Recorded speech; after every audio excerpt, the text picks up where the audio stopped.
परमार्थ केला तो या पद्धतीनं केला. तुकोबराय म्हणतात कसा केला. संसार हा तिही केला पाठ मोरा नाही द्रव्यदारा जया चित्ती. सोमनाथ महाराज याचा अन्वय असा प्रकारचा केलाय.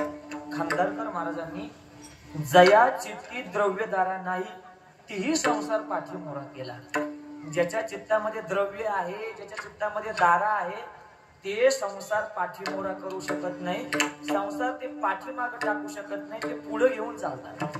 हा त्यातला फरक आहे. हा जाणकारांकरता बोलतो. ज्यांना कळालं अन्वय त्यांना धन्यवाद. ज्यांना नाही कळाला त्यांनी महाप्रसाद घेतल्याशिवाय जाऊ नका. कधी कधी लोकांच्या बुद्धीची कीव येते देवा, कीव येते. लोक म्हणतात हल्ली मुलं फार हुशार झाले. या मताशी मी अजिबात सहमत नाहीये. मुलं हुशार झाली नाही बाजीराव महाराज, शिक्षण अभ्यासक्रम सोपा झालाय. विठ्ठला विठ्ठला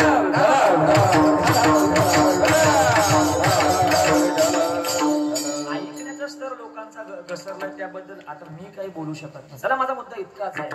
ज्याच्या चित्तात द्रव्यदारा नाही तीही संसार पाठीमोरा केला. उग कोणी उठेल आणि कोणी म्हणेल संसाराच्या अंगी अवघीचं व्यसन आहे, भाऊ तू खाली बस. असं होत नाही देवा, असं चालत नाही देवा. सांगू देवा, संप्रदायात तर नाही चालत, बाकीचं मला माहित नाही. पंढरपुरामध्ये आवा पेटवला, राका बंका बंका, कुंभार कुळामध्ये जन्माला आलेली ही माणसं. नाही द्रव्यदारा जया चित्ती या पदावर बोलतोय मी. ऐका, आवा पेटवला आणि आवा पेटवल्यानंतर एक मांजर त्या आव्याभोवती चक्रा मारू लागली. बाप जो होता तो रडू लागला, डोळ्यातनं पाणी आलं. मुलगी म्हणते, का म्हणते बाबा का रडता, काय झालं, का पाणी आहे तुमच्या. तेव्हा बापाला मुलगी विचारते आणि बाप मुलीला समजावून सांगतो, पोरी आपला कुंभारकीचा व्यवसाय आपण मडके घडवतो, आवा पेटवलाय आणि या आव्यामध्ये नक्की ही मांजर व्यालेली असावी, हिची पिल्लं आतमध्ये आव्यात असावीत आणि म्हणून ती या आव्याभोवती सारखी गोल चक्कर मारते. मला असं वाटतं नक्की आपल्या हातामधनं काहीतरी पाप झाले. नामदेवरायांचा गाथा वाचा. नामदेवराय म्हणतात, करावया गेलो प्रपंचाचे हित, पापाचे पर्वत झाले माथा. प्रपंचाचं हित करायला गेलो, प्रपंच करायला गेलो, अनहित झालं आणि डोक्यावर पाप निर्माण झालं. काय करावं. मुलगी हुशार होती, मुलगी हुशार होती. बाबा असं का करता, एवढं का चिंताग्रस्त आहात, एवढं का तुम्ही एकदम वाईट वाटून घेता. रात्रंदिवस त्या पांडुरंगाचं भजन करताना तुम्ही सांगितलं ना, द्रौपदीनं हाक मारली, भगवान कृष्ण परमात्म्यानं मदत केली नाही, तो वस्त्र झाला. गजेंद्राला मदत केली, ज्ञानोबरायांना मदत केली, नामदेवरायांना मदत केली. हे सगळं तुम्ही मला सांगता ना, मग तुम्ही रात्रंदिवस त्या पांडुरंगाचं भजन करता, तो देव तुमचं एवढं काम करणार नाही का. डोळे उघडले बापाचे आणि बापाचे डोळे उघडले, मुलीचं ऐकलं आणि पांडुरंगाजवळ गरानं मांडलं. गरानं कळतं ना, गरानं डिक्शनरी मध्ये हा शब्द काही सापडत नाही, पण गरानं हा ग्रामीण भाषेतला शब्द आहे. काहीतरी मिळावं किंवा काहीतरी नाही मिळालं म्हणून अमुक व्यक्तीजवळ तमुक व्यक्तीने केलेली किंवा मांडलेली समस्या म्हणजे गरानं. बरोबर, असं गरानं. देवा रात्रंदिवस तुझं भजन करतो देवा, आवा पेटवला देवा, आणि आवा पेटवला. मला असं वाटतं देवा यामध्ये मांजर व्यालेली आहे आणि जर आवा पेटला तर अग्नी वाढला तर यामध्ये असणारी त्या मांजराची पिल्लं जळून जातील, खाक होतील. देवा माझी विनंती आहे, पांडुरंगा ऐकणारे देवा माझी विनंती आहे तुला, जर या आव्यातली या मांजराची पिल्लं जर जिवंत निघाली ना तर अख्खा संसार पंढरपुरामध्ये वाटून दे रे देवा. माझी एक विनंती आहे की या पिलांना सुखरूप ठेव. 10 दिवस झाले, 15 दिवस झाले, 20-21 दिवस झाले. बाप एक राका कुंभार एक मडकं बाजूला काढतोय आणि शेवटचं एक मडकं कच्चं राहिलं आणि त्या मडक्यामध्ये डोकावून पाहतात तर पिलं जिवंत निघाली. परत राका कुंभार रडायला लागले. परत पोरगी म्हणते, बाबा पिलं मेली वाटतं. नाही पोरी, नवसास पावली माझी पंढरीची विठाई, विठू आईनं नवस ऐकला, नवस पूर्ण केला. बघ ना पोरी खेळता ती पिले डेरियात. नामदेवराय लिहितात, पिलं जिवंत निघाली आणि आमच्या राखा कुंभारानं अख्खा संसार पंढरपुरामध्ये वाटून दिला. नाही द्रव्यदारा जयाची तितकीही संसार पाठीमोरा केला. विठ्ठला विठ्ठला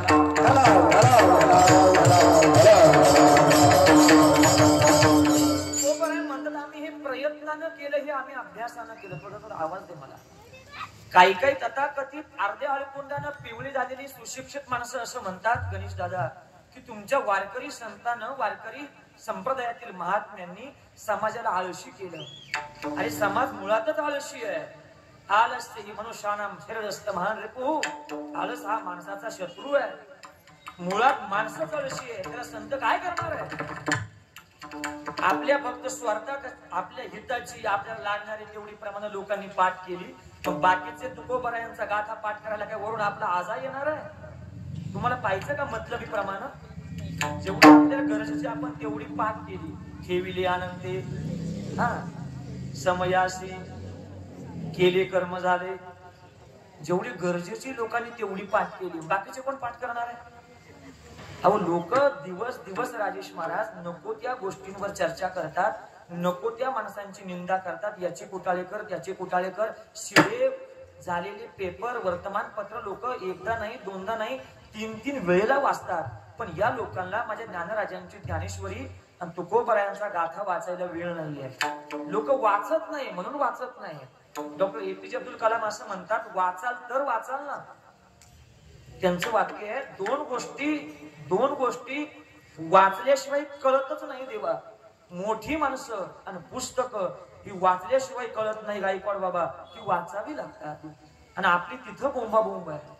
आपण सगळं करतो पण इथं म्हटलं की लोकांना नको वाटतं, आळशी बनवला. कसं शक्य आहे देवा?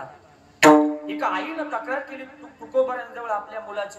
तुकाराम महाराज हा आमचा मुलगा बघा फार आळशी, सकाळी अभ्यास करत नाही, स्टडी करत नाही, उठला की फक्त मोबाईल घेतो, झोपतो, मॅच पाहतो, मॅच खेळण्याकरता, चेंडू फळी खेळण्याकरता ग्राउंडवर जातो. आणि याचं असंच आयुष्य, याचं असंच लाईफ चाललंय, बरबाद होईल. भविष्यामध्ये काय करणार आहे? तो काही करणार नाही. याला काहीतरी सांगा तुम्ही, फार आळशी आहे. ऐका ना तुम्ही, का डोळे झाकून ऐकता? ऐका.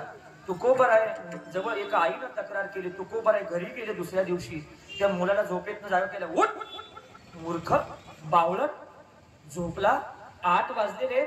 आई वडिलांनी कमवलेल्या पैशावर किती दिवस उड्या मारणार आहे? शिक्षण नाही करायचं, अभ्यास नाही करायचा, शाळेत नाही जायचं, उठ. तो तुकोबरांनाच म्हणू लागला, तुम्हीच सांगितले ठेविले आनंदे. काय करणार आहे? लाज वाटायला पाहिजे बाळा तुला. अभ्यास करण्याची लाज वाटते, एखादी गोष्ट करण्याची लाज वाटते, काम करण्याची लाज वाटते. तुकोबरांनी त्याच्या मनगटाला धरलं आणि ओढत नेलं एका विहिरीच्या काठावरती. सुंदर अशा प्रकारचा खडक होता. आतमध्ये विहीर होती आणि त्या खडकावरती पिंपळाचं झाड होतं, अश्वत्थाचं, पिंपळाचं. आणि त्या पिंपळाच्या अतिशय बारीकशा बारीक मुळीनं तो खडक छेदून आतमध्ये प्रवेश केला होता. तुकोबरांनी त्याचा मनगट धरलं, हात धरला आणि मूर्खा बघ त्या झाडाकडं. अरे केवढासा जीव आहे, किती लवचिक ती मुळी आहे, किती बारीक ती मुळी आहे. या एवढ्या एवढ्या लवचिक मुळीनं काळा पाषाण फोडला आणि तुला अभ्यास करायची लाज वाटते? ओली मूळ भेदी खडकाचे अंग, अभ्यासाशी सांग कार्य सिद्धी. अरे बाबा अभ्यास कर. मग तुकोबरायांची जर ही प्रमाण आमच्या समोर येत असतील तर मग या मूर्खांना कोणीतरी सांगितलं पाहिजे बाबा, वारकरी संतांनी समाजाला आळशी बनवलं नाही, उलट समाजाला सन्मुख बनवलं, हे सांगितलं पाहिजे देवा कोणीतरी. अकारणाभ्यास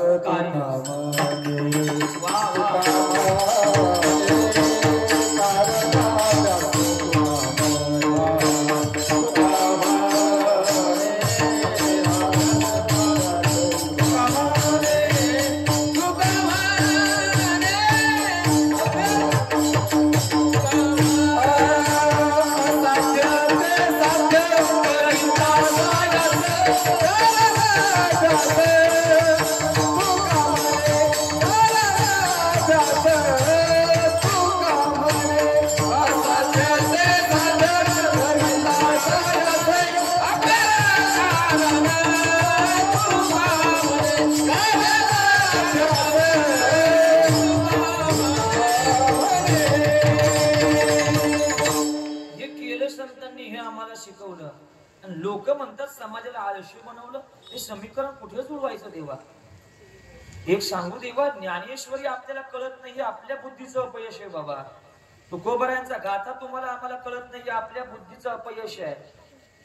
जो तुकोबरायाचा अभ्यासक्रम 12वीत FY TY SY ला असतो, तो वारकरी संप्रदायाचा अभ्यासक्रम आमच्या सारख्या विद्यार्थ्यांना जोग महाराज वारकरी शिक्षण संस्थेमध्ये राजेश महाराज पहिल्या वर्षाला आहे. ऐका जरा, सर्वांगाचे कान करून ऐका. प्रयत्नवादामध्ये संत आग्रही आहेत, प्रारब्धावरही संत आग्रही आहेत. तुकोबराय म्हणतात आम्ही हे सगळं केलं देवा, करूयाची कथा नामाचा गजर. करू म्हणजे काय? प्रयत्नवाद आला की देवा, किती करा हरी भक्ती परलोकी येईल कामा. करा म्हणतात, तुम्हा आम्हाला प्रवृत्त करतात, चांगल्या गोष्टीमध्ये प्रवृत्त करतात. वाईट गोष्टीकडे नेण्याकरता भरपूर मित्र परिवार आहे, पण चांगल्या मार्गावर नेणारा मित्र परिवार फार कमी असतो देवा. हो देवा, दुःख झालं की आपल्या टिचकुल्या काढणारी लोक आपल्याला पावलोपावली मिळतात, पण त्या दुःखामध्ये आपल्याला आधार देणारी, दुःखात सांत्वन करणारी माणसं बोटावर मोजणे इतके मारुती मामा संगत. अशा लोकांची करणा देवा. या वारकरी संप्रदायामध्ये जिज्ञासू वृत्तीनं पाहणं, अभ्यासू वृत्तीनं पाहणं, आपल्या जीवनातल्या समस्यांचं निराकरण म्हणजे वारकरी संप्रदायाची बाजीराव महाराज प्रस्थान करायला देवा. प्रॉब्लेम असा झालाय, अडचण अशी आहे की जी अर्ध्या हलकोंडानं पिवळी झालेली माणसं आहेत ना राजेश महाराज, प्रॉब्लेम या लोकांचा आहे. जी साधी गोळी वारकरी माणसं आहे ना मारुती मामा, आदरणीय दोन मामा माझ्या बरोबरीला आलेले, जी साधी गोळी माणसं आहेत ना, ती ज्ञानोबा तुकोबांच्या वचनावरती जीवापाड विश्वास ठेवतात. इतकं जपतात, इतका वेळ नाहीये तुम्हाला, मला तेवढा वेळ नाहीये, सांगण्याचा मोह खूप होतोय. पण गणेश दादा दुष्ट घड्याळ थांबायला तयार नाही, त्याला माझा नाविलाज आहे. ऐका, इतकं प्रेम करतात. ज्ञानोबरायांनी भिंत चालवली, विश्वास ठेवतात,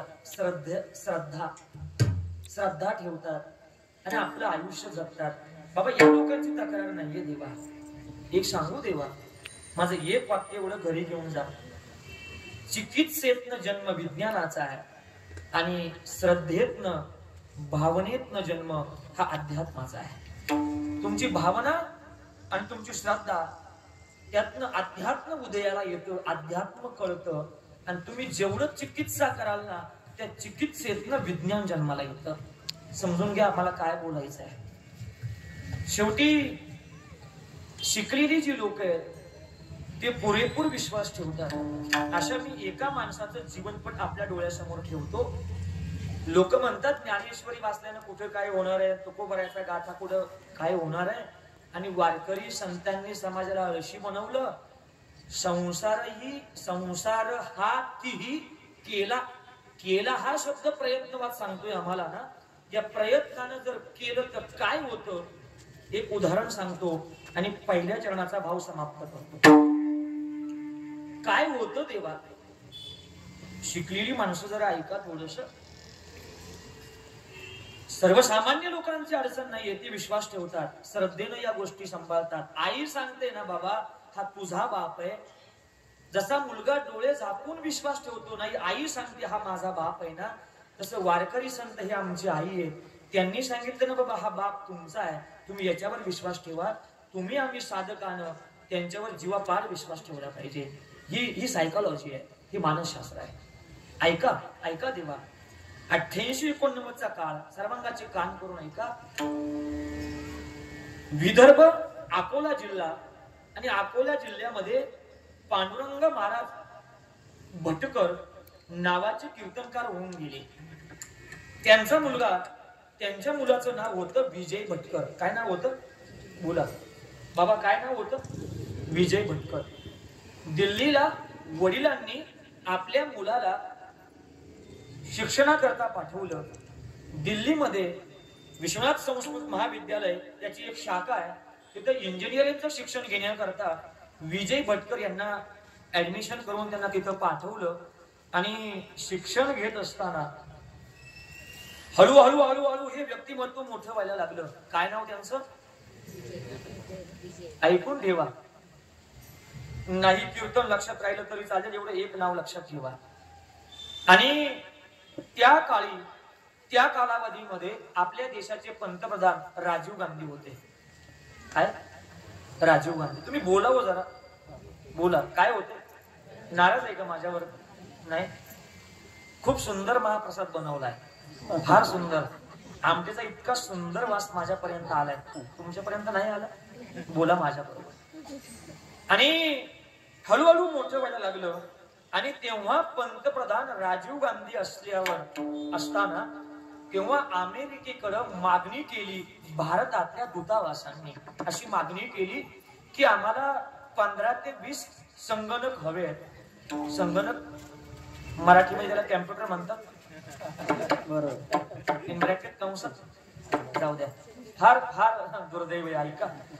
आणि संगणकाची मागणी केली. तेव्हा अमेरिकेच्या दूतावासांनी काय उत्तर दिलं की ऐकून घेण्यासारखं आहे. की असं म्हटले, तेव्हा आपल्या देशाची लोकसंख्या 100च्या मागे पुढे असेल. त्यांनी असं म्हणावं, ज्या देशाची लोकसंख्या 100 कोटीच्या आसपास आहे अशा मागासलेल्या देशाला संगणकाची काय गरज आहे. अमेरिकेच्या दूतावासाने काय उत्तर दिलं, ज्या देशाची लोकसंख्या 100 कोटीपेक्षा जास्त आहे अशा जास्त लोकसंख्या असणाऱ्या मागासलेल्या भारत देशाला संगणकाची काय गरज आहे. आणि ती बातमी हेडलाईन म्हणून पेपरच्या पहिल्या पेजवर छापून आली. आणि ती बातमी वाचली या इंजिनियर कॉलेजच्या विद्यार्थ्यानं. त्या विद्यार्थ्याचं नाव होतं विजयजी भटकर. तेवढ्या रात्री त्याला काही झोप लागली नाही. दुसरा दिवस गेला, दिवसभर कॉलेज, संध्याकाळचे 10 वाजले. तिथून तो मुलगा निघाला, थेट पंतप्रधानांच्या ऑफिसला गेला. आणि पंतप्रधानांच्या ऑफिसमध्ये एक रजिस्टर असतं, तिथं आपण गेल्यानंतर आपली समस्या काय, आपला प्रश्न काय काय वगैरे आपले काय असेल ते असेल तिथं लिहायचं असतं. त्याने ती समस्या लिहिली, संगणक निर्माण करण्याबाबत. काय लिहिलं? संगणक निर्माण करण्याबाबत. पुढे आपली सही केली आणि खाली आपलं नाव लिहिलं आणि मोबाईल नंबर लिहिला. मोबाईल नंबर लिहिला, शाळेचा मोबाईल नंबर लिहिला. पंतप्रधान दुसऱ्या दिवशी आले. दिवसभर त्यांनाही वेळ भेटला नाही. 11 वाजले होते आणि 11 वाजता ती पानं उचकून पाहत होती. कोणी काय लिहिले, कोणाच्या काय समस्या आहे, त्यावर निराकरण काय, त्यावर उपाय काय, त्यावर आपण कसं काम केलं पाहिजे. आणि तेवढ्या डोळ्यासमोर हा मुद्दा प्रकर्षाने डोळ्यासमोर आला. संगणक निर्माण करण्याबाबत. पुढे सिग्नेचर आहे, सही आहे, खाली नाव आहे, शाळेचा पत्ता आहे आणि शाळेचा लँडलाईन नंबर आहे. रात्री 11 वाजता पंतप्रधान साहेबांनी गाडी काढली, थेट त्या कॉलेजला गेले. मुलाची भेट घेतली. काय तुझं नाव? काय तुझं नाव? विजय पांडुरंग भटकर, राज्य महाराष्ट्र, जिल्हा अकोला. काय अडचण आहे? काय नाही. पेपरवर बातमी वाचली नाही. आणि अमेरिकेनं आपल्या भारत देशाचा जो अपमान केला, तो अपमान माझ्या जहरी लागला. मला तो सहन झाला नाही. म्हणून मी तुमच्यापर्यंत आलो, तुमच्या ऑफिस पर्यंत आलो आणि माझी समस्या तुमच्या त्या रजिस्टरवर मांडली. तुझी काय ओळख? डॉक्टर विजय भटकर यांनी स्वतःची ओळख करून देताना फार सुंदर दिली. साहेब, पंतप्रधान साहेब, माझे वडील कीर्तनकार आहेत, त्यांचं नाव आहे पांडुरंग महाराज भटकर, जिल्हा राज्य महाराष्ट्र, जिल्हा अकोला. हा जो माझ्या कपाळी जो अभिर आहे ना, जो बुक्का आहे ना, ही माझ्या वारकरी संप्रदायाची ओळख आहे. माझ्या गळ्याची पवित्र तुळशीची माळ आहे ना, हे माझ्या वारकरी संप्रदायाचं लेणं आहे. तुमचं म्हणणं काय? मला 10 इंजिनियर द्या, 10 शास्त्रज्ञ द्या, 1.5 वर्षाचा कालावधी द्या मला, आणि लागेल तेवढा पैसा मला पुरवा. मला संगणक निर्माण करायचा आहे. तू कुठल्या बेसवर बोलतो बाळा? हे तू कुठल्या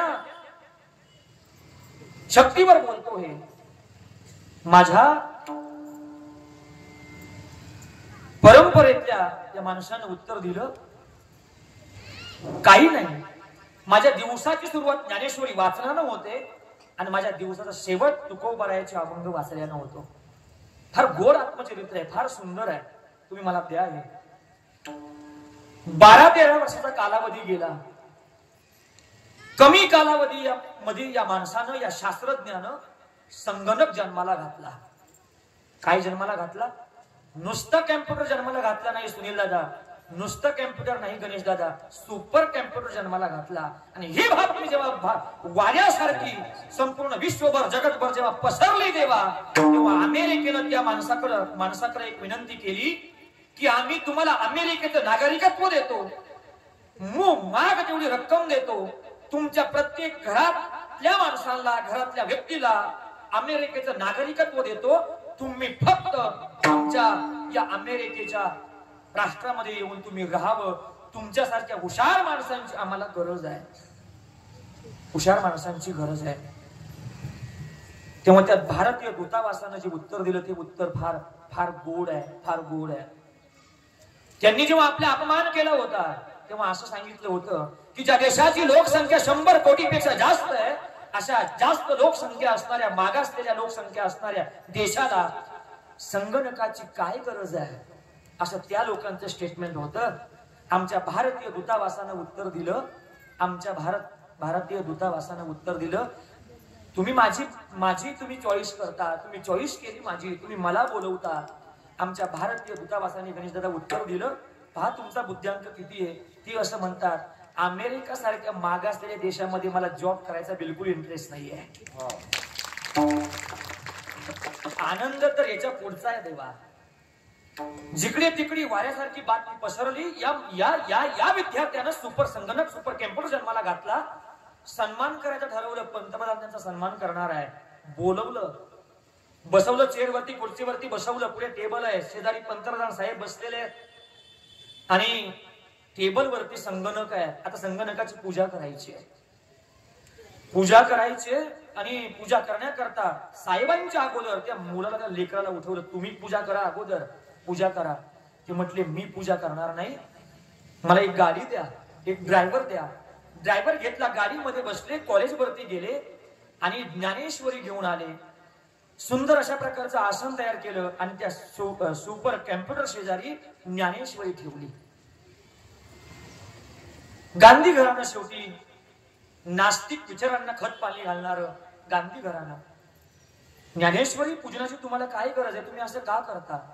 तेव्हा त्या भारतीय सुपुत्रानं दुसरं उत्तर दिलं, आज ही ज्ञानेश्वरी जर माझ्या जीवनात आली नसती ना, ही ज्ञानेश्वरी जर माझ्या आज जीवनात जर आली नसती ना, तर मी या सुपर संगणकाचा शोध लागूच शकला नसतो. हा माझ्या वारकरी संप्रदायातल्या प्रस्थानत्रयाचा विजय देवा. त्यांचं स्टेटमेंट आहे.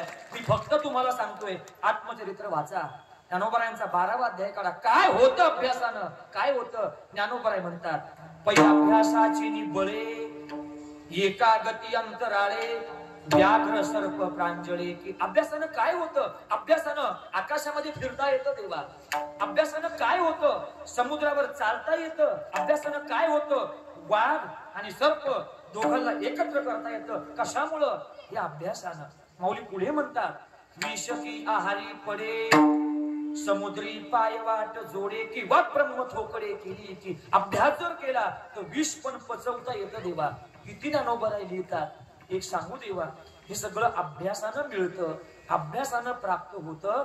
तुकोबराय म्हणतात, असा अभ्यास करण्याकरता, प्रयत्नवाद सांगण्याकरता आमचा वारकरी संतांचा अवतार आहे. आणि आम्ही प्रयत्नवादच माणसाला सांगतो आणि प्रयत्नवादानच हे केलं. काय? संसार हाती केला पाठमोरा, नाही द्रव्यदारा जया चित्ती. बरं तुकोबराय, तुम्ही हे केलं. ज्यांच्या चित्तामध्ये द्रव्य नाही, ज्यांच्या चित्तात देव नाही, त्यांनी संसार पाठीमोरा केला. पण त्यांच्या जीवनाचा परिचय काय, त्यांच्या जीवनातला पारदर्शकपणा काय, त्यांच्या जीवनातलं तत्व काय, त्यांच्या जीवनाचा स्वभाव काय, याचं उत्तर तुकोबराय दुसऱ्या चरणात देतात. शोभा शोभ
ज्यांनी भजन केलं त्यांना धन्यवाद. ज्यांनी नाही केलं त्यांना विनंती, महाप्रसाद घेतल्याशिवाय जाऊ नका.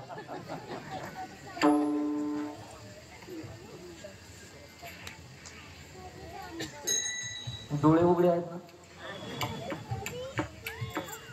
विचारलं परवा दिवशी एका राजेश महाराज एका फोटोमध्ये सहज माझे डोळे झाकलेले निघाले आणि व्हॉट्सअपच्या माध्यमातून तो फोटो व्हायरल झाला. त्या गावातले लोक चर्चा करायला लागले, ते महाराज काल आमच्या गावात आले होते. असं नको व्हायला. भजनामध्ये खूप मोठी मजा आहे हो. लोक करत नाही तो त्यांचा वैयक्तिक दोष आहे. मनस्वी आनंद भजनामध्ये आहे. वृंदावनामध्ये एक महात्मा राहतात, त्यांचं नाव आहे प्रेमानंदजी स्वामी. ऐका, मी समारोप करते. तुमचा वेळ घेण्यामध्ये मला बिलकुल इंटरेस्ट नाहीये, जास्त बोलत नाही, फार महत्वाचं आहे, मुद्द्याचं आहे. प्रेमानंदजी स्वामी जे आहेत आणि ते रात्रंदिवस राधेचं कृष्णाचं भजन करतात. आपल्याला बळच म्हणावं लागतं, बाबा म्हणा म्हणा म्हणा. वर्षभर आपण करतो की नाही माहित नाही, पण निदान सप्ताहात 7 दिवसातल्या एका 2 तासामध्ये तरी आपण 2 तासामध्ये कधी मध्ये भजन करायला, कधी मध्ये जेवायला सगळ्यांच्या आधी. असं नाही चालत. तेव्हा पुण्य असावं लागतं जवळ देवाचं नामस्मरण करण्याकरता.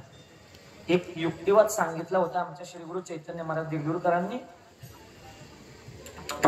राम 2 अक्षर आहेत. किती अक्षर आहेत? 2 अक्षर आहेत. त्या वाल्ल्या कोळ्याला सांगितलं, बाबा तू राम राम म्हण, राम राम म्हण. तो राम काय म्हणत? कोणासारखा म्हणत होता का बाबा राम राम? तो काय म्हणायचा? मरा मरा म्हणायचा. बरं, मरा शब्दामध्ये किती अक्षर आहेत? कोणते? म राम. आणि राम शब्दात किती अक्षर आहेत? मी युक्तिवाद सांगतो आपल्याला. पहा किती अक्षर आहेत? 2च आहे, रा आणि म. पण ऐका ना देवा, तो वाल्ल्या कोळी मरातला म म्हणायचा, पण रामातला म त्याला म्हणता येत नव्हता. चौधरी महाराज काय करायचा तो? पाप एवढं. पहा किती विचित्र असतं. आपल्याला देवाचं नामस्मरण घेण्याकरता या किती आड येतात या छोट्या छोट्या गोष्टी. बघा तुम्ही, तो नारद मुनी सांगायचे, बाबा राम म्हण, राम म्हण, राम म्हण. संतोष महाराज पाहिलं का मी एवढं सुंदर सांगतो तरी लोकांचं लक्ष तुमच्याकडे गेलं. करू का कंटिन्यू? म्हणा तुम्ही बाबा राम राम म्हण. त्याला राम म्हणता येत नाही, तो मरा मरा म्हणायचा. पाप किती आडवं येतं पहा आपल्याला. लोक असे राजेश महाराज थोडं पुण्य केलं का गावभर सांगत फिरतात, मी पंढरीची वारी केली, मी पंढरीची वारी केली. थोडं पुण्य केलं की गावभर सांगत फिरतात आणि घरी एका फटक्यात मांजर मारतात तर बायकोलाही कळू देत नाही. पाप झाकून ठेवतात. ही वस्तुस्थिती लोकांची. पाप सांगत जावं, पुण्य झाकून ठेवावं. तिळ पुण्य साचा पडे. तुकोबरायांच्या नाटातलं हे प्रमाण आहे. ऐका देवा, त्याला म्हणताच येत नव्हतं. शब्द दोन्ही सारखेच आहे. तो मरातला म म्हणायचा, पण रामातला म म्हणण्यात इतकं त्याच्याजवळ पुण्य नव्हतं. तो मरातला रा म्हणायचा, पण रामातला रा त्याला म्हणता येत नव्हता. हे जीवनातलं तुमच्या माझ्या दुर्दैव आहे. आपण करत नाही देवा. वृंदावनामध्ये एक महात्मे, त्यांचं नाव आहे प्रेमानंदजी स्वामीजी. त्यांना दोन्ही पण किडण्या नाहीये. आमचे श्री गुरुवर्य शांती ब्रह्म समन्वय महर्षी मारुती बाबा कोरेकर त्यांना साक्षात भेट देऊन आलेले आहेत. काही पत्रकार बांधवांनी त्यांना प्रश्न केला. पत्रकार बांधवांनी त्यांना प्रश्न केला, रोहन, की तुम्ही कसं करता? किडण्या नसलेला माणूस जगू शकत नाही, हे विज्ञान सांगतंय. हे विज्ञान सांगतं आम्हाला. आणि पत्रकारांनी त्यांना प्रश्न केला, याचं रहस्य काय? हे आम्हाला उलगडून सांगावं, निराकरण करावं आमच्या समस्येचं. स्वामीजींनी म्हणावं, बाबा तुम्ही विज्ञानवादी लोक आहात, आम्ही श्रद्धावान लोक आहोत. आम्ही दिलेलं उत्तर तुम्हाला विज्ञानवादी विचारवंतांना नाही पटणार. तुम्ही ते विचारू नये आणि मी पण काही सांगू नये. मग तरी तुम्ही असं कसं करता, कसं जगता? सकाळची वृंदावनाची परिक्रमा आहे, दररोज लाखो भाविक दर्शनाकरता दिवसभर असतात. कसं जगता? त्यांना बसता येत नाही, हात टेकून बसलेले आहेत महात्मे. कसं जगता तुम्ही? कसं हे करता? तेव्हा या महात्म्याने उत्तर दिलं त्या पत्रकारांना, बाबा दोन्ही किडनी नाहीत हे तुम्हाला माहिती आहे, पण मी कसं जगतो जर तुम्हाला ऐकायचं असेल तर ऐका. बाबा, माझी एक किडनी राधा आहे आणि माझी दुसरी किडनी कृष्ण आहे. तिचं भजन करतो आणि जगतो, यामध्ये दुसरं काय? म्हणून माझी तुम्हाला विनंती, देवा भजन करा. विठ्ठला विठ्ठला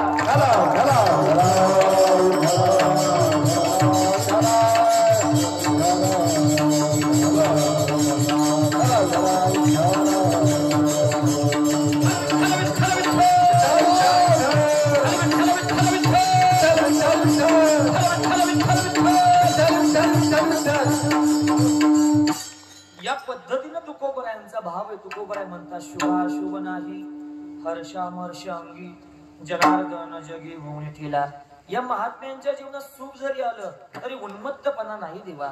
आणि या महात्म्यांच्या जीवनात दुःख जरी आलं ना तरी विरघळणं नाही देवा. का सांगू, देवाचं नामस्मरण इतकं प्रभावी आहे, इतकं प्रभावी आहे. आमच्या गुरुजींनी भाव सांगितला होता, फार सुंदर आहे. देवाचं नामस्मरण का करायचं देवा? देवाचं नामस्मरण माणसाला सुखामध्ये भरकटू देत नाही. ऐका, फार फार महत्वाचं वाक्य आहे माझं. देवाचं नामस्मरण माणसाला सुखामध्ये भरकटू देत नाही आणि देवाचं नामस्मरण, माझ्या विठुरायाचं नामस्मरण माणसाला दुःखामध्ये खचू देत नाही. म्हणून विठ्ठल सुखा आणि विठ्ठल दुःखा या करताय. एक सांगू देवा, माझ्या ज्ञानराजाने इतकं दुःख तुमच्या जीवनात नाही आणि माझ्या जीवनात नाही, पण हे दुःख कधीतरी अभ्यास करा. या महात्म्यांनी राजेश बाबा हे दुःख कसं गिळंकृत केलं असेल देवा, कसं केलं असेल, कधीतरी अभ्यास करावं. यांनी कधी नको त्या गोष्टींना आयुष्यामध्ये थारा दिला नाही. कसं केलं असेल? नाही देवा, हाच परमार्थ आहे. जनार्दन जगी होऊन ठेला, या वाक्यात सगळा परमार्थ आहे. ज्याला कळेल त्याला कळेल हे वाक्य. जे माझ्यात आहे ते सर्वांमध्ये दिसावं आणि जे तत्व सर्वांमध्ये आहे ना ते माझ्यात दिसावं, याला परमार्थ म्हणतात. जनार्दन जगी होऊन ठेला. नाथ महाराज फार सुंदर सोप्या पद्धतीनं या ठिकाणी म्हणतात बाबा, माय जगन्नाथ बाप जगन्नाथ, माय जगन्नाथ बाप जगन्नाथ, माय जगन्नाथ बाप जगन्नाथ, माय जगन्नाथ बाप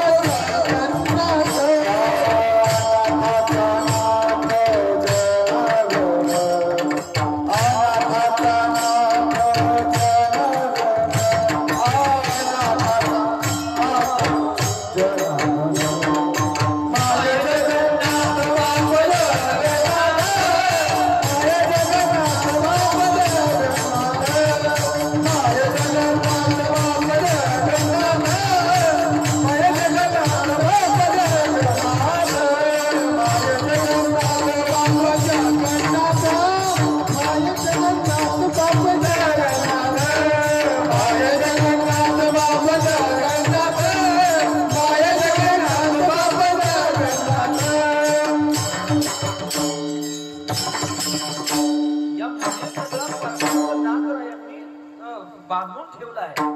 जे तत्व माझ्यामध्ये आहे ना ते तत्व सगळ्यांमध्ये दिसावं.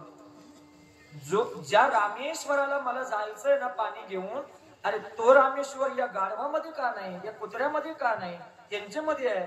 म्हणून जवळ असणारं पाणी माझ्या नाथरायांनी त्या गाढवाला पाजलं. म्हणजे जे स्वतःच आहे ना ते संपूर्ण प्राणी मात्रामध्ये दिसावं आणि जे प्राणी मात्रामध्ये जे तत्व आहे ना ते माझ्यामध्ये दिसावं.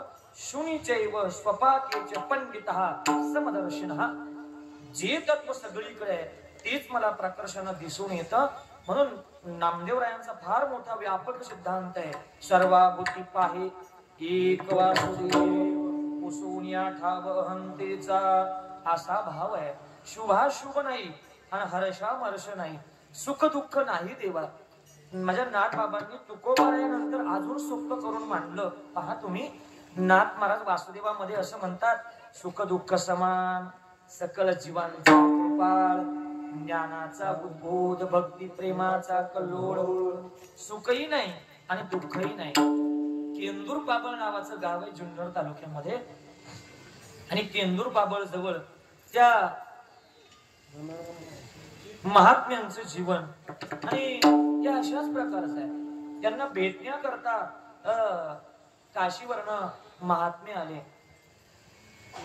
पहिली सांसारिक परिस्थिती आहे आणि आंतरिक जीवन जर पाहिलं तर ते परमार्थानं पूर्णपणे भरलेलं आहे. पण जीवनामध्ये सुखाचाही फार उन्मत्तपणा नाही आणि दुःखातही मनुष्य फार उमेजलेलं नाही, असं जीवन आहे.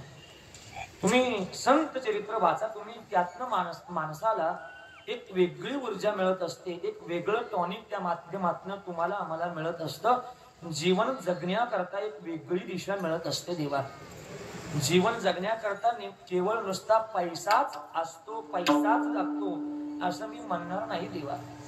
पैशानं वस्तू विकत घेता येते, समाधान ही विचारावरती डिपेंड असतं, अवलंबून असतं. म्हणून तुकोबरांना लिहावं लागलं, विचारा वाचून न पविजे समाधान. अजून थोडस बोलू राजेश महाराज. पैशामध्ये भोग आहे आणि आध्यात्मिक विचारांमध्ये समाधान आहे. तुम्ही पैशाच्या माध्यमातून वस्तू विकत घ्याल, पैशाच्या माध्यमातून सुख समाधान नाही विकत घेता येणार. आपल्याकडे लाखो रुपये आहे, लाखो रुपये जर असते तर आपण लाखो रुपयाचा बेड विकत घेऊ शकतो, पण त्यावरची झोप नाही विकत घेता येणार देवा.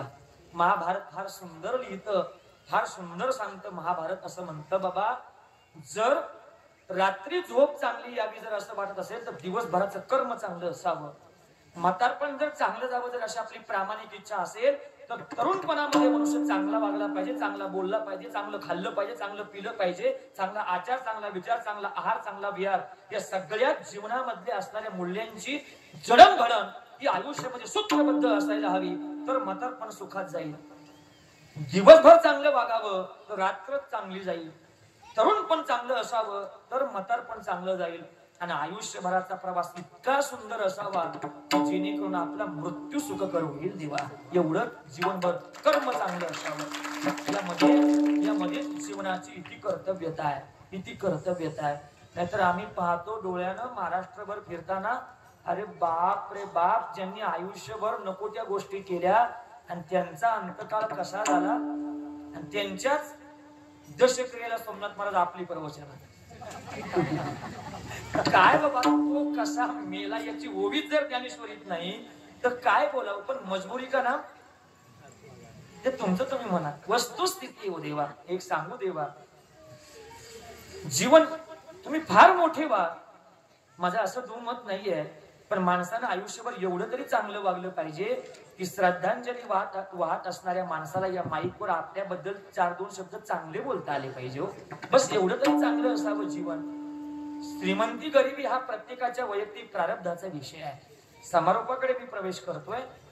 तुकोबराय म्हणतात की असे आमचे संत महात्मे आयुष्यभर जीवन जगले, आणि जीवन जगता जगता त्यांना कळालं सगळ्या गोष्टींचं अनित्यत्व. त्यांना कळालं काही खरं नाहीये बाबा, काही जगातलं काही खरं नाहीये. शेवटी या जगातल्या सगळ्या गोष्टी आपल्याला दुःख देणार आहेत.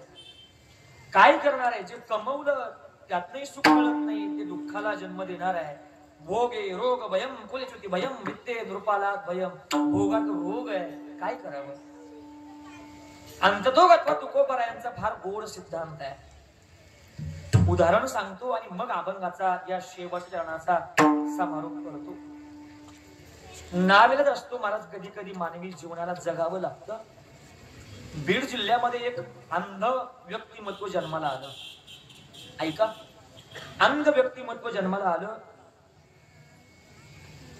16 वर्ष झाली लग्नाला, 17 वर्ष झाली लग्नाला, अजून घरामध्ये पाळणं हल्ला नाही, दाम्पत्य नाही, पोटी कोणी नाही. 20 वर्ष आणि 20व्या वर्षी एक मुलगा जन्माला आला. एकुलता एक, पुन्हा लेकरूबाळ झालं नाही. या दंतकथा नाही, या सत्य परिस्थिती आहे. पहा तुम्ही, समाज, कुटुंब, फ्रेंड, मित्र, हे सगळ्या गोष्टी. राजेश महाराज, माझ्या दृष्टीने हे सगळे मृगजळ आहेत. एक फॉर्मॅलिटी म्हणून फक्त माणसानं या लोकांमध्ये राहावं. शेवटी आपल्या जवळचं कोणीच नाहीये. बाजीराव महाराज, माझा असा स्वात्मानुभव आहे की देव सुद्धा आपल्या इतका जवळचं नाही. जेवढे माणसाला ज्ञानोबराय तुकोबराय जवळचे, तेवढं कोणी जवळचं नाही, कोणीच नाहीये.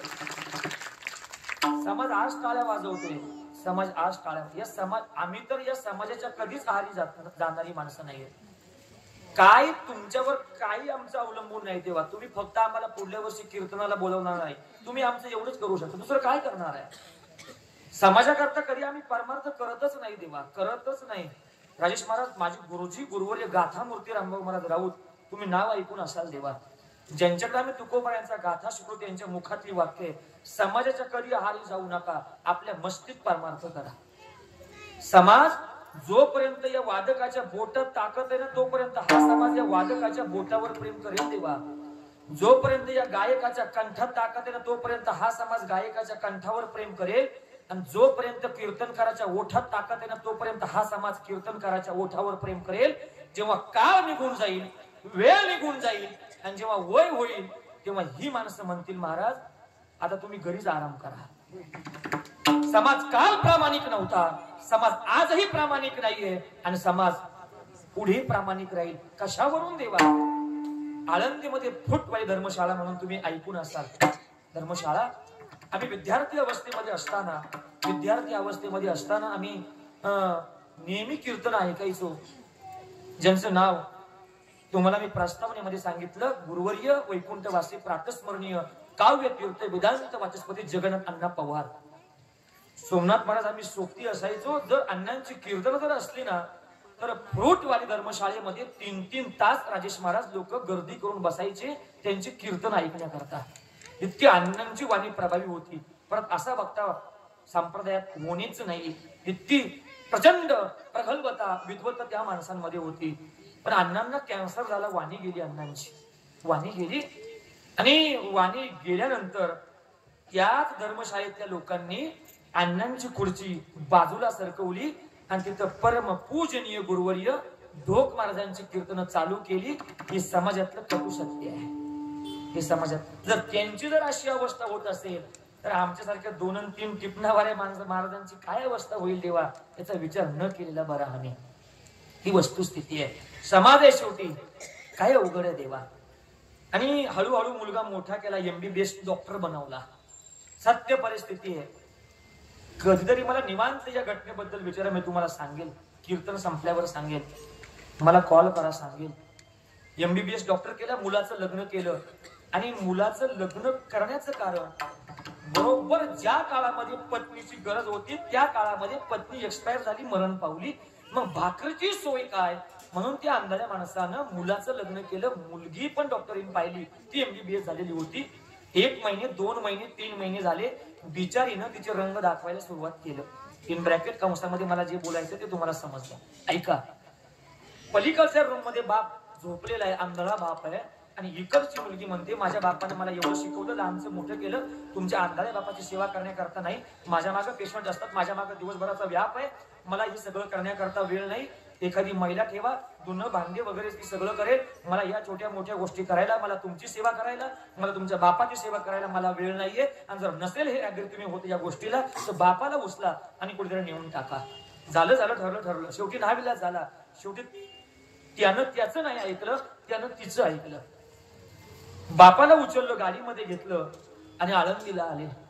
पौष महिन्याची थंडी. मी म्हणते राजेश महाराज, आज राजेश महाराज एवढा सुंदर गोड पखवाज वाजवतायत, महाराष्ट्रभर त्यांचं नाव आहे.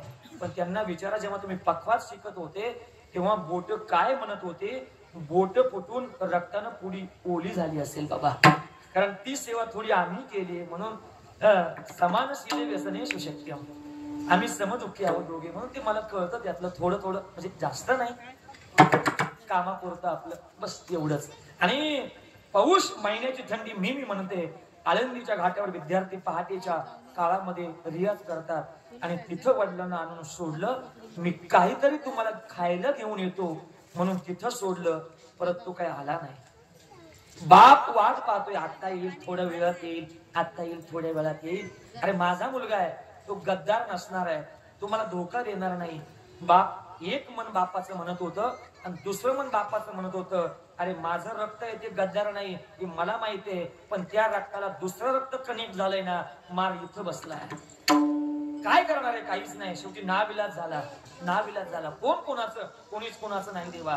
मी बोललो की शेवटी ज्ञानोबा तुकोबा आपल्याला जेवढे जवळचे आहेत ना, तेवढी जगामध्ये कुठलंच नातं जवळचं नाही. ना पत्नीचं, ना मुलाचं, ना आईचं, ना बापाचं, ना भावाचं, कोणाचंच नाही देवा. ही वस्तुस्थिती आहे देवा, ही वस्तुस्थिती आहे. तुम्ही माना अगर नका मानू, माझं म्हणणं मी तुमच्यावर बिलकुल लादत नाही, पण वस्तुस्थिती हीच आहे.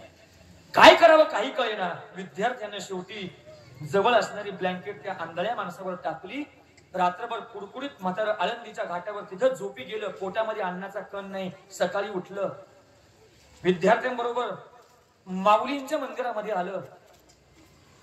सिद्धेश्वराचं दर्शन घेतलं, ज्ञानराजांचं दर्शन घेतलं आणि सुवर्ण अश्वत्थाला प्रदक्षिणा घालत होतं. तेवढ्यात त्याच कालावधीमध्ये आळंदीतला जमदाग्नींचा अवतार ब्रह्मीभूत वैराग्य मूर्ती जयराम बाबा भोसले त्याच कालावधीमध्ये त्या अश्वत्थाला दर्शन घेऊन प्रदक्षिणा घालत होते आणि त्या आंधळ्याचा धक्का आमच्या जयराम बाबांना लागला. ए आंधळ्या, अरे काय दिसतं की नाही तुला?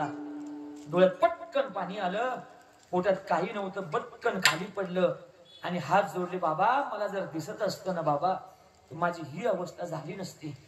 काय झालंय बाबा? साधू बाहेरून जरी फणसाप्रमाणे काटेरी असला ना, पण साधू आतमध्ये अतिशय मृदू असतो. मृदू सभाह्य नवनीत तैसे सज्जनाचे चित्त. काय झालं रे अंधळ्या? रडतोय, सांगतोय, रडतोय, सांगतोय, रडतोय, सांगतोय.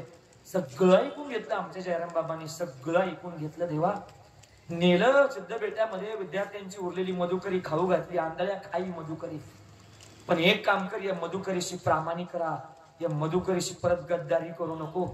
नाही करणार बाबा गद्दारी. काय करू सांगा? विद्यार्थ्यांची उरली सुरली मधुकरी खायची, आपण सर्वांनी एकत्र जेवण करायचं, एकत्र मधुकरी खायची. सकाळी उठायचं, स्नान करायचं, माऊलींजवळ जायचं आणि एकदा माऊलींजवळ फक्त हात पुढे करून एकदा माऊलींना म्हण की ज्ञानराजा, ज्ञानराजा, सगळ्या नात्यांनी दगा दिलाय, फक्त तुम्हीच एक आहात, तुम्ही मला स्वीकारा, बाकी काही माझं उरलं नाही. आणि हजार वृक्षाखाली बसायचं आणि ज्ञानेश्वरीची सेवा करायची. तुला दिसत नाही ना? ज्ञानेश्वरीच्या फक्त अक्षरांवरन बोट फिरवायचं, काही करायचं नाही, काही करायचं नाही, काही करायचं नाही. बाबांच्या वचनावर विश्वास ठेवला, माऊलींची सेवा करू लागला. माऊलींनी जवळ घेतलं. गेलात ना कधी आळंदीला? गेलात ना कधी आळंदीला? त्या आंधळ्याची भेट घ्या. माऊलीच्या मंदिरामध्ये घंटी घेऊन बसलेलं ते आंधळ असतं. आई साहेब, त्याची ज्ञानेश्वरी पाठ झाली. देवा पाठ झाली, हो पाठ झाली. माऊलींनी एवढं जवळ घेतलं, माऊलींनी एवढं प्रेम केलं की रक्ताच्या नात्याची आठवणच आयुष्यामध्ये येऊ दिली नाही. याला ज्ञानोबरायांचं मोठेपण म्हणतात.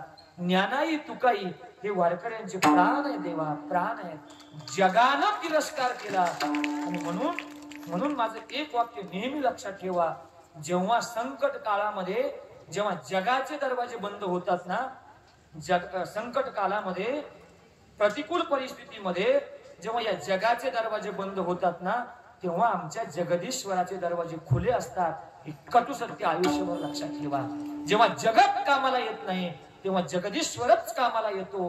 ही वस्तुस्थिती. देवा तुकोबराय म्हणतात, हे सगळं आम्ही पाहिलं. या प्रत्येक गोष्टींचा आम्ही अभ्यास केला, प्रत्येक गोष्टीचा, प्रत्येक घटकाचा आत्मभाव आम्ही पाहिला आणि शेवटी अंततोगत्वा एक निर्णय घेतला की आयुष्यभर हे अलौकिक जीवन आम्ही साधू संतांना देवाला समर्पित केलं. अभंगाचा समारोप. तो का म्हणे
धावत्या वेळीमध्ये अभंगाचा भाव पाहण्याचा प्रयत्न केला.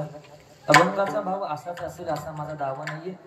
सद्गुरूंच्या कृपा आशीर्वादाने जसं शास्त्र श्रवण केलं तो भाव अंतःकरणामध्ये स्फुरला आणि त्या अनुषंगानं या अभंगावर बोलण्याचा प्रयत्न केला. पुनश्च एकदा आपण सर्व वारकरी समिती मोहणी योजित असणारा आपला नाथषष्टीच्या महापर्व काळावरती समापन्न होत असणारा हा देवदुर्लभ भक्तिनाम संकीर्तन महोत्सव आणि दुसऱ्या दिवसाची संकीर्तनाची सेवा आपल्या सर्वांच्या वतीनं या ठिकाणी राजेश महाराजांच्या कर्वे आदरणीय शिवचरित्रकार महाराष्ट्रभर खऱ्या अर्थानं ज्यांची ख्याती आहे त्या आदरणीय आमचे बाजीराव महाराज यांच्या कर्वे माझ्याकडे आली.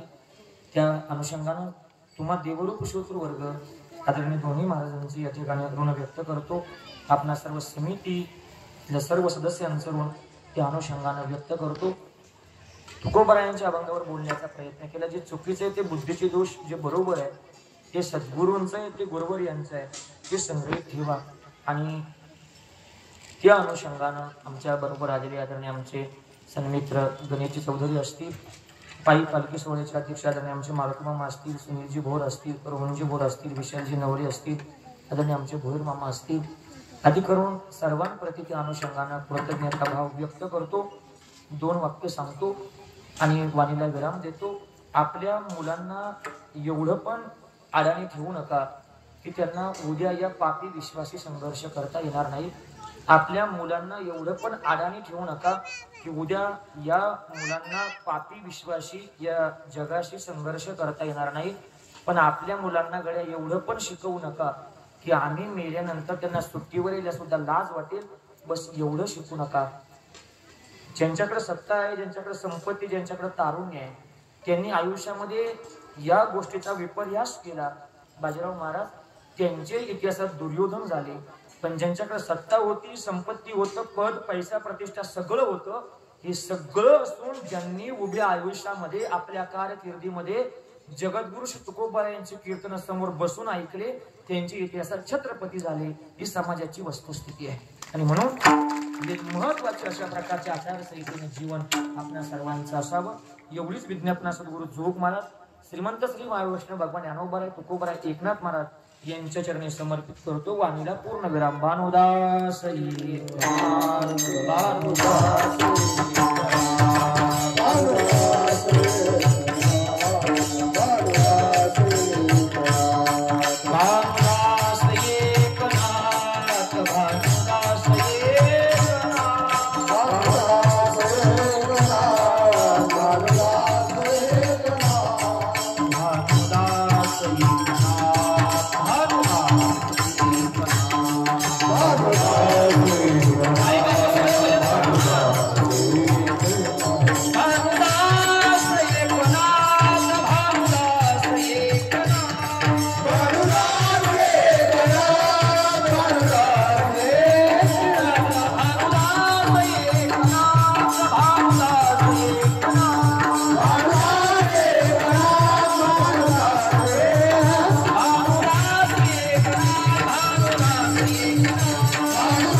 टाळकरी मंडळी खाली बसा. 2 मिनिटं कृपया कोणी उठू नका.